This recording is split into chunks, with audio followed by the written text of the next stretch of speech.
Principal, je reconnais maintenant Madame la députée de Lapinière.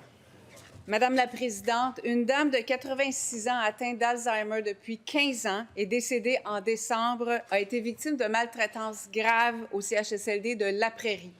Sa fille a appris 8 mois plus tard qu'une employée du CHSLD avait vu un préposé agresser physiquement sa mère quelques semaines avant son décès.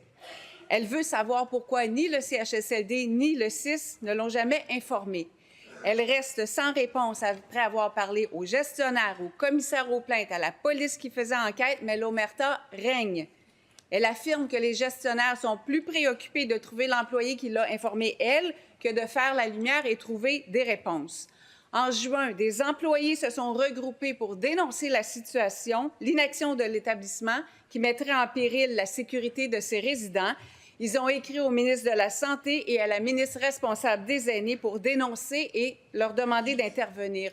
Que répondent-ils à cette dame qui attend toujours des réponses?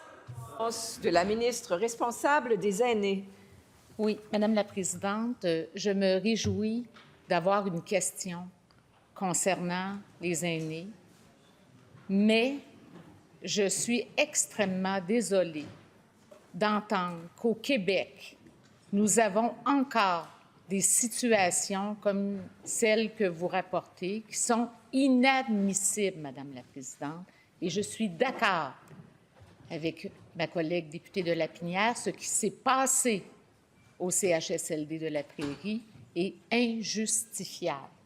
La loi sur la maltraitance oblige les employés à dénoncer, à déclarer, et les gestionnaires ont la responsabilité d'assurer le suivi. Alors, il y a eu une demande d'enquête interne par le CIS de Montérégie-Ouest.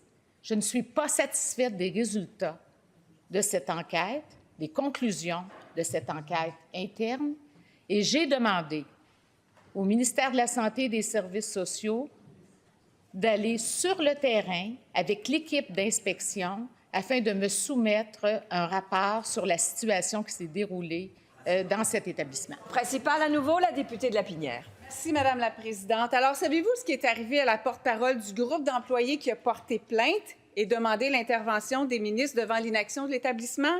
Elle a été suspendue 2 semaines sans solde jeudi dernier. Ça s'appelle des représailles, ça, Madame la Présidente. C'est interdit par la loi visant à lutter contre la maltraitance. Cette loi oblige même tout témoin de maltraitance à la dénoncer. Est-ce que ce n'est pas la preuve que le gouvernement est incapable de protéger les gouvernements vulnérables et de faire respecter sa propre loi? En plus, l'employé qui a agressé la dame et 2 autres résidents, lui, a été suspendu 3 semaines avec solde. En plus, on l'a relocalisé dans un milieu avec des gens encore plus vulnérables. Comment peut-on laisser cet homme sévir dans d'autres milieux? C'est inacceptable, c'est même scandaleux. Qu'est-ce que vous allez faire? Vous adressez à la présidence et la réponse de la ministre. Oui. Bien, Madame la Présidente, je pense que ma collègue députée de Lapinière, en tout respect, n'a pas compris la première réponse que je lui ai donnée. Je lui ai dit que je n'étais pas satisfaite du processus à l'interne, de l'enquête interne, des résultats, des conclusions que j'ai reçues et que j'ai demandé une enquête de notre équipe d'inspection du ministère de la Santé et des Services sociaux et je vais suivre le dossier de très près. Cette situation est inadmissible et je vais regarder ça de très près, Madame la Présidente. Voilà, c'est la fin de la période.